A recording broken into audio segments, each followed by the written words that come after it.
गीता का पहला अध्याय पार्ट टू निरंतर महात्म्य के साथ। सबने अपने अपने भिन्न भिन्न प्रकार के शंख बजाए। उन शंखों का शब्द सुन करके धृतराष्ट्र पुत्रों के हृदय विदीर्ण हुए। धरती और आकाश शब्दों से भर गया। उसके उपरांत धृतराष्ट्र के पुत्रों की सेना अर्जुन ने देखी। जब दोनों ओर की सेना के शस्त्र चलने को हुए, तब अपना धनुष सिर पर फेरकर अर्जुन ऋषिकेश श्री कृष्ण भगवान से बोले कि हे अच्युत अविनाशी पुरुष, मेरा रथ दोनों सेनाओं के बीच में ले चलकर खड़ा कर। तब देखूं हमारे साथ युद्ध करने को कौन कौन आए हैं। संजय राजा धृतराष्ट्र से बोला, हे राजन, ऋषिकेश श्री कृष्ण भगवान से अर्जुन ने यह वचन कहे। तब भक्त वत्सल गोविंद ने अर्जुन के रथ को हाँक कर दोनों सेनाओं के बीच ले जाकर उसे द्रोणाचार्य के सन्मुख खड़ा किया। भीष्म द्रोणाचार्य की दाईं बाईं और भी योद्धा थे। तब श्री कृष्ण भगवान अर्जुन से बोले, अर्जुन, तेरा रथ मैंने कौरवों की सेना के सन्मुख खड़ा किया है, तू इनको देख। तब अर्जुन ने कौरवों की सेना में जो जो योद्धा देखे, सो कौन कौन योद्धा देखे, पितामह, गुरु, मातुल यानी मामा, पुत्र, पौत्र, सखा, ससुर, मित्र देखे। उन दोनों सेनाओं में अपने ही कुटुंबियों को देखकर अर्जुन के मन में दया उपजी।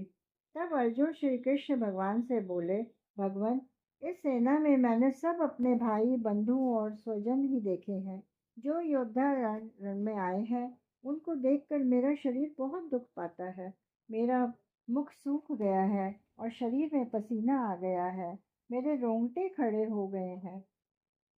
धनुष मेरे हाथ से गिर रहा है और त्वचा जल उठी है। मैं खड़ा भी नहीं हो सकता और मेरा मन भी भ्रम में पड़ गया है। हे केशव, मैं शकुन भी बुरे देखता हूँ और ऐसा भी नहीं समझता कि मैं विपरीत बुद्धि हूँ। हे केशव, इस युद्ध में भाइयों के मारने से मैं अपना कल्याण भी नहीं देखता। हे कृष्ण, मैं अपनी जय भी नहीं चाहता और मुझको श्री की इच्छा भी नहीं और न सुख की आकांक्षा ही है। हे गोविंद, वह राज किस काम का है और वे राज के भोग किस काम के हैं। जिनके निमित्त राज है, मुझे उन्हीं कुटुंब के लोगों को मार कर राज मिलेगा। ये सभी कुटुंब के योद्धा लोग एकत्र हुए हैं, प्राण और धन को त्याग कर युद्ध के निमित्त खड़े हैं। सो यह कौन कौन है? गुरु, पितामह, ताए, मौसे, श्वशुर, पुत्र, पौत्र, साले और कुटुंबी ही हैं। हे मधुसूदन, इनको मारने की मुझकी इच्छा नहीं, उन पर मुझको बहुत दया आती है।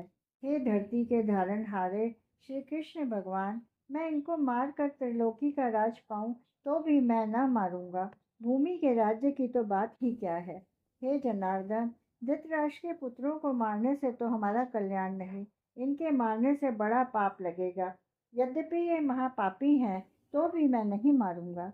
यह सभी पूजने योग्य हैं और भेंट करने योग्य हैं। मैं इनको नहीं मारूंगा। हे माधव, सज्जन भाई बंधु कुटुंब इनको मारने से हमको सुख और मुक्ति कहाँ। यद्यपि राज के लोभ से इनकी बुद्धि भ्रष्ट हुई है, ये धृतराष्ट्र के पुत्र कुल को नष्ट करने से और मित्र के साथ कपट करने से जो दोष उपजते हैं, उनको नहीं समझते। सो क्या इनकी तरह मैं भी नहीं समझता?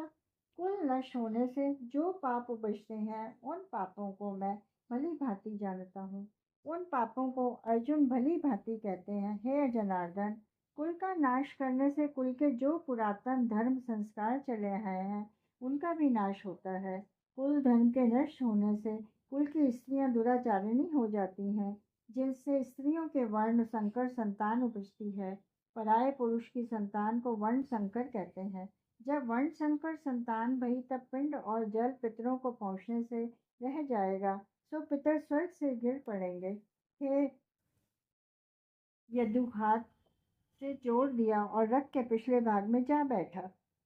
प्रथम अध्याय का महात्म्य। एक समय कैलाश पर्वत में महादेव और पार्वती की गोष्ठी हुई। पार्वती ने पूछा, हे महादेव जी, आप ऐसे किस ज्ञान से पवित्र हैं जिससे संसार के लोग आपको शिव करके पूजते हैं? आप मृगछाला ओढ़े, अंगों में शमशान की विभूति लगाए, गले में सर्प और मुंडों की माला पहने हैं। उनमें तो कोई पवित्र कर्म नहीं लगता। मुझे ये ज्ञान सुनाओ। महादेव जी बोले, हे पार्वती, मैं गीता ज्ञान से पवित्र हूँ, जिससे मुझे बाहर के हुए कर्म नहीं व्यापते। पार्वती जी ने पूछा, जिस गीता ज्ञान का आप स्तुति करते हैं, उसके श्रवण करने से कोई कृतार्थ भी हुआ है? महादेव जी बोले, हे पार्वती, इस ज्ञान से बहुत जीव कृतार्थ हुए हैं और आगे भी होंगे। मैं तुमसे एक पुरातन कथा कहता हूँ, श्रवण करो। एक समय पाताल लोक में भगवान विष्णु शेष शैया पर नैन मुद्रा कर आनंद में मग्न थे। श्री लक्ष्मी जी ने चरण दबाते हुए पूछा, हे नारायण जी, तुम 14 लोकों के ईश्वर हो, तुम्हें निद्रा व्यापती है। निद्रा और आलस्य उन पुरुषों को व्यापता है जो तामसी हैं, और फिर आप तो तीनों गुणों से अतीत हो, इसलिए तुम्हारे नैन मूंदने पर मुझे अत्यंत आश्चर्य है। नारायण जी बोले, हे लक्ष्मी जी, मुझको निद्रा आलस्य नहीं व्यापता। एक शब्द रूपी जो भगवत गीता है, उसमें जो ज्ञान है, मैं गीता के आनंद से मग्न रहता हूँ। जैसे 25 अवतार मेरे आकार रूप है, तैसे ही गीता मेरा शब्द रूप अवतार है।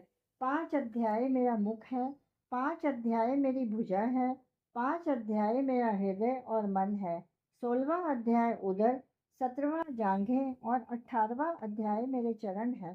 गीता के श्लोक मेरी नाड़ियाँ और उसके अक्षर मेरे रोम हैं। ऐसे शब्द रूपी गीता ज्ञान के अर्थ अपने हृदय में विचारता हूँ। लक्ष्मी जी ने बोली, नारायण जी, ऐसे गीता ज्ञान से कोई मुक्त भी हुए हैं?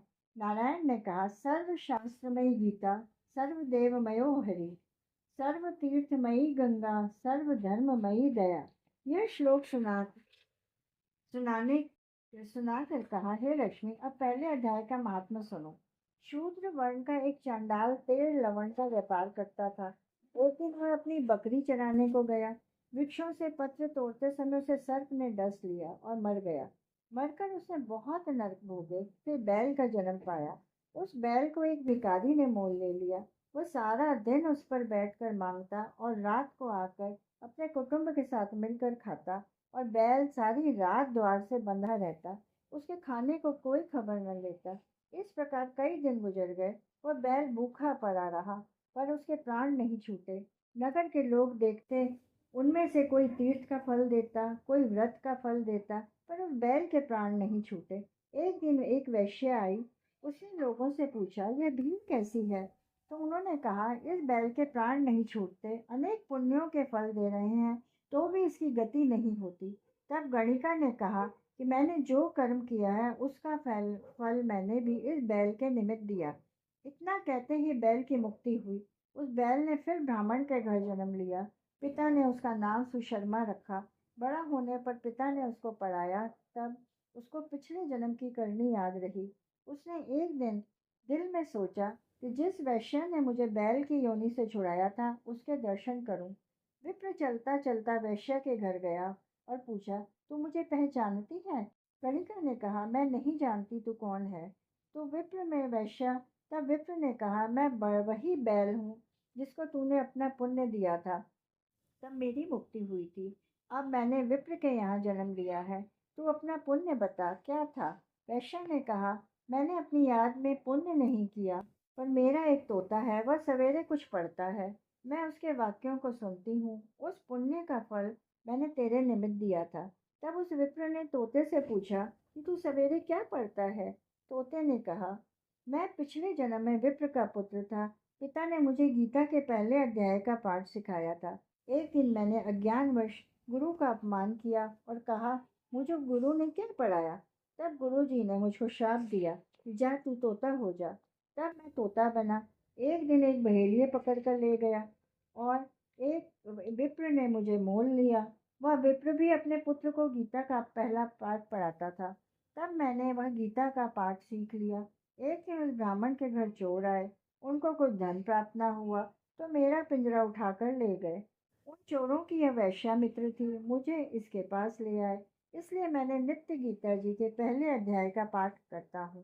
यह वैश्या सुनती है, पर मैं जो पढ़ता हूँ इस गणिका की समझ में कुछ नहीं आता। मैं जो पढ़ता हूँ वही तेरे निमित्त दिया था। सो यह गीता श्री गीता जी के पहले अध्याय के पाठ का फल है। विप्र ने कहा, हे तोते, तू विप्र है, मेरे आशीर्वाद से तेरा कल्याण हो। सो हे लक्ष्मी। इतना कहने से तोते की मुक्ति हुई। तब उस वैश्य ने भी भले कर्म ग्रहण किए, नित्य प्रति स्नान कर गीता के प्रथम अध्याय का पाठ करती। इसी तरह भले भले विप्र, क्षत्रिय और वैष्णव आदि उस वैश्य की पूजा करने लगे और विप्र अपने घर को गया। श्री नारायण जी ने कहा, हे लक्ष्मी, जो अनजाने में भी गीता का पाठ श्रवण करे तिनको भी मुक्ति मिलेगी। इसका कितना फल है, कहिए, अतुल फल है। यह फल पहले अध्याय का महात्म्य मैंने तुमसे कहा, जो तुमने श्रवण किया। समाप्त। अब मैं इस बात को यहीं डिसकंटिन्यू करते हुए कल गीता का दूसरा पाठ प्रारंभ करूंगी।